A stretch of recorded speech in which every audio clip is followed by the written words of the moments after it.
This is the Rookie Big Board Rookie Profile Series. I'm your host, Matt Higgs, the FF Educator, here with John Lobb, the Gridiron Scholar, back for another Rookie Profile episode. This time we are breaking down Caleb Williams. We have been talking about Caleb Williams for a long time. You know the name. Everybody knows the name Caleb Williams, but it's been over 2 years of hype, and we're here to take a look at the tape, take a look at the stats, give a little fantasy football projection, and try to help you understand if Caleb Williams is worth the hype. If you're sitting there with the 101 in the Superflex draft, is he still the guy you should be taking with that first pick? That's what we're going to get into here on this episode. If you're watching on YouTube, go ahead, drop us a comment, give us a like. If this video helps you at all, help us out in that way, pay it forward there. And if you are listening on your favorite podcast provider, thank you so much. Another huge week of Rookie Profile downloads last week, and we tremendously appreciate it. And by the way, I'm not calling out our Apple Podcast listeners, but I will say our Spotify listeners, John, have been giving us 5-star reviews like crazy. Like, thank you to our Spotify listeners specifically. You know, if Apple Podcast listeners, if you want a shout out, step it up with the 5-star reviews because Spotify is crushing it. All right. Now, John, with that being said, let's go ahead. Let's get into the background, the introduction here for Caleb Williams, the quarterback at a USC. We have seen this prospect fatigue for years when you have a top-graded quarterback, Matt. And now it seems like there's a lot of negativity surrounding Caleb Williams. I don't think he's a generational talent like Peyton Manning, Andrew Luck, John Elway, Troy Aikman. He's not that level. But Matt, he is by far, I believe, the best quarterback prospect in this class.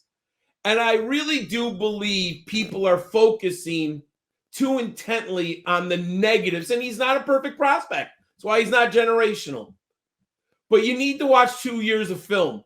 And you need to analyze both to really understand in its totality who this young man is. So I'm going to start in 2022, Matt. He was the Heisman Trophy winner, and he's the 7th Trojan in the history of the program to get the award. He was the Pac-12 Offensive Player of the Year and unanimous first-team All-American. He set single-season records for total offense with 4,919 yards. Total touchdowns, 52. Passes completed, 33. Passing yards, 45, 37. And he had a higher passer rating of 168.5. Matt, I mean, he was so good. And you really need to watch some tape from 2022. Obviously, at that point, he's elevated to the top of the Devy rankings, top of the NFL Draft Scout rankings. And I believe if he had come out last year, Matt, he's a number 1 pick. He's definitely going ahead of Bryce Young. He's most likely going ahead of C.J. Stroud. So he comes back to campus, and he could not replicate his Heisman record-breaking season. Matt, no one's won it by Archie Griffith at Ohio State in the 70s. You're not going to do that again. Teams change too much roster turnover in college football. He passed for 3,633 yards. He had a 30-5 touchdown to interception ratio. I think a lot of people are looking at those volume numbers. Oh, he didn't play as well. But Matt, look a little deeper. He posted a higher passer rating. He had a 170.1, and his completion percentage went up to 68.6. I'll also say this, Matt. That Trojan team was nowhere as near as good as 2 years ago. Their offensive line was a sieve. He was under fire constantly. And what that did is that made him play hero ball. And sometimes when you play hero ball, Matt, we know the range of outcomes. You might look like Superman, but you could look really, really bad like the Joker. And I think people are focusing on the negative aspect. I'm going to take a different perspective, Matt. I like players who've overcome adversity. Caleb Williams showed us that he could still perform at a very high level on a team that wasn't functioning as well as the year before. So I'm glad he made it through. And he didn't quit. Matt, they were 7-5. He could have easily quit on that team. I think they lost 3 of their last 4 games, or the last 3 games. They were out of any bowl contention. They were out of the Pac-12. He didn't quit. And even go back to 2021. As a true freshman at Oklahoma, remember they benched Spencer Rattler and were actually calling Caleb in the stands. And he started 7 games. He completed almost 65% of his passes for over 1,900 yards and 21 touchdown passes. He also scrambled for a career-high 442. As a true freshman, he was named to the All-American freshman team and second team All-Big 12. During his campus tenure, Matt, he rushed for 966 yards and 27 scores. Matt, he's still at the top of my board. Not a perfect prospect, but what does your film grade say about Caleb Williams? So when you're breaking down the Caleb Williams film, what you need to emphasize here is that it's very rare for a prospect to have a high level of arm talent and a high level of athleticism. And Caleb Williams has been displaying that, like you mentioned, John, since his true freshman season. So let's go ahead and start there with his film review. When we're talking about his arm talent, we see somebody who can change velocity very well. He's got a great touch on his ball. He can push it downfield in that way. He can drop that ball, into a bucket downfield, or he could fire a rope in the short field. So he's dangerous downfield. He has good velocity, good zip on his ball in the short and midfield. And then you pair that, John, with good accuracy. He's fearless when throwing the ball. He's a gunslinger. He will put the ball into tight windows. He'll fit it through narrow passing lanes. And he does it with tremendous consistency here. Now, let's pair that up here, like I said, with the athleticism. I don't like to overuse the term game-changing, but he has game-changing legs. He's bursty, he's explosive, he has good vision on the run, and he's elusive when he's running the ball. But, John, he's not Jaden Daniels. He's not Lamar Jackson in terms of that twitchy athleticism. It's an overused comparison. But for folks who haven't seen Caleb Williams play, there's a reason he's drawn a lot of comparison in terms of play style to Patrick Mahomes, right? Because he is athletic. He can extend the play. He makes arm angles and throws that it looks like he has no business making, and he does it successfully, consistently, right? And it's that type of thing it's hard to quantify with Patrick Mahomes that you get a lot when you watch Caleb Williams tape as well. Now, pair that up here with really nice pocket presence. I think he's light on the feet. He navigates the pocket very well, especially in his 2022 tape. And good mechanics. He adjusts arm angles well. He's got a smooth throwing motion, and he's got a quick release. I see the biggest difference, John, in 2022 to 2023. I purposely led with all the positives. We need to talk about the difference between those 2 seasons. And you're right. The offensive line, much worse in 2023. So much. Play calling, garbage in 2023. I mean, Lincoln Riley really let Caleb Williams down. But if you look at the big difference here and why you see a drop-off in play from 2022 to 2023, it's the fact that he felt pressure too quickly, which is something he's going to have to improve on if he is going to the Chicago Bears. Not the best offensive line, so we need to be realistic about that, right? He's going to feel pressure, and he has to get more comfortable staying into the pocket under pressure. And then his mechanics will drop off as well. He'll get stuck on the second read, and he can throw off his back foot too consistently when he feels that pressure. But if you look at it, John, his best receiver playing for USC with Lincoln Riley, his best receiver was true freshman Zachariah Branch.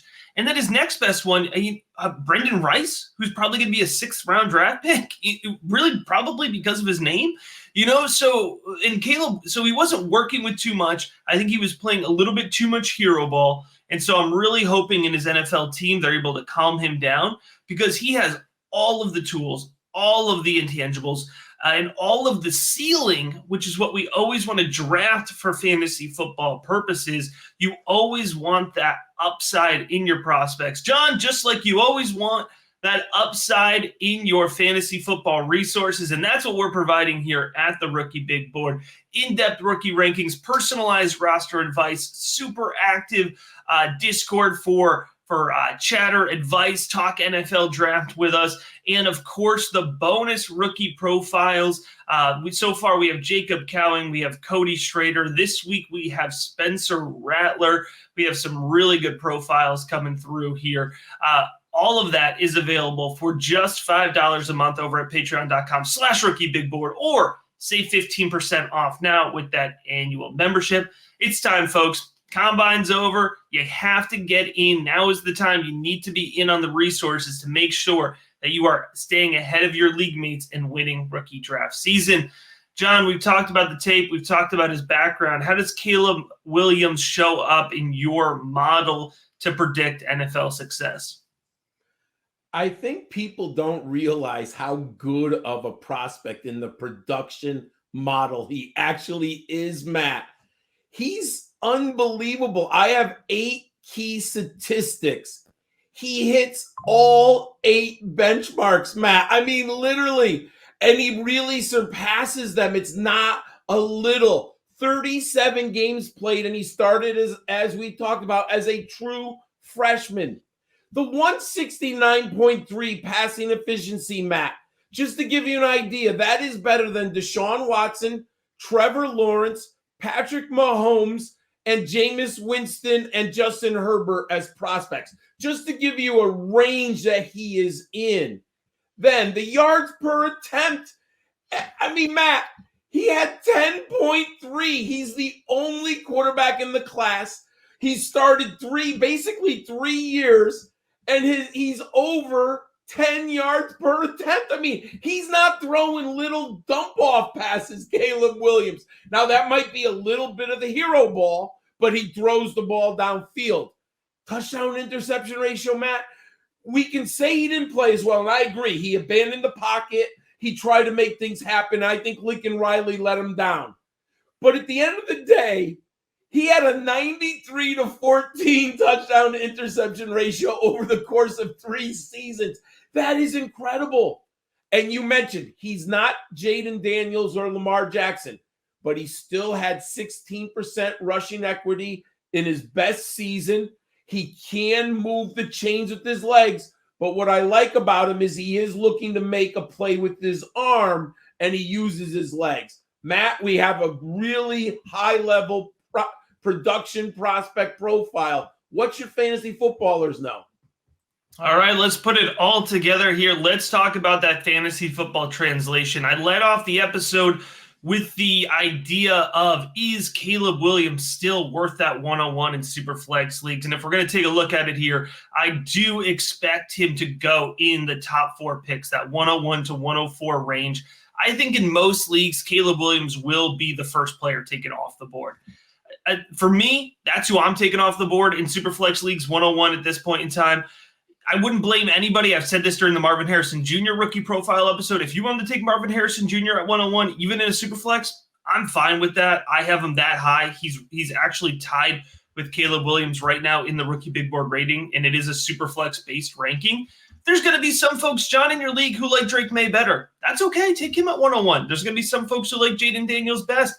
That's okay. Take him at 101, but he's not falling past the first 4 picks in any rookie draft. Even amongst any negative chatter, there's a reason that he is very, very likely to be the first overall NFL draft pick. So he's going to go in the top 10, no doubt, for draft capital. He's going to go in the top 4. He does, John, fall into my franchise cornerstone tier. He's right in there. It's not a tier that a lot of quarterback prospects get put into over the years. It's really just Trevor Lawrence, Justin Fields just snuck into that tier. You go back, Justin Herbert in that tier, Joe Burrow in that tier. There's not a lot of guys that have fallen into that tier over the years. So it's a high-level guy. It's somebody who I expect to be a quarterback 1 in terms of dynasty fantasy football value as soon as he is drafted. I think he's going to be a top 12 dynasty quarterback as soon as he is drafted into the NFL. And in terms of exposure, for those who are watching and for exposure, I broke down my categories. I made them a little smaller. I felt like they were too wide. So I'm calling this exposure level healthy. You should get a healthy level of exposure at Caleb Williams, 11 to 25%. That's what I'm going to be going for here. If I have the 101, 102, 103, 104, I want to get some Caleb Williams. I want to get some Jaden Daniels. I want to get some Marvin Harrison Jr. I think all of these guys are going to be good players, but I'm certainly not going to be fading him or avoiding him. If I'm there at 102, 103, and I get Caleb Williams, I'll be ecstatic. In terms of his fantasy football value, my fantasy football value comparison for him is Joe Burrow. I think when he, in terms of thinking about when you take Caleb Williams in a startup draft, it's going to be as you round the turn into that second round. It's going to be about the time Joe Burrow is going. I think Caleb Williams has to go off the board just about the same spot. So there you go. That's the background. That's the film breakdown. That's the stats. That's the fantasy football projection. We put it all together here for you so you can understand the value of Caleb Williams. And we're putting it together for you every single day over at the Rookie Big Board. Now is the time to get in on it over at patreon.com/rookiebigboard. And as always, we appreciate you checking out this rookie profile.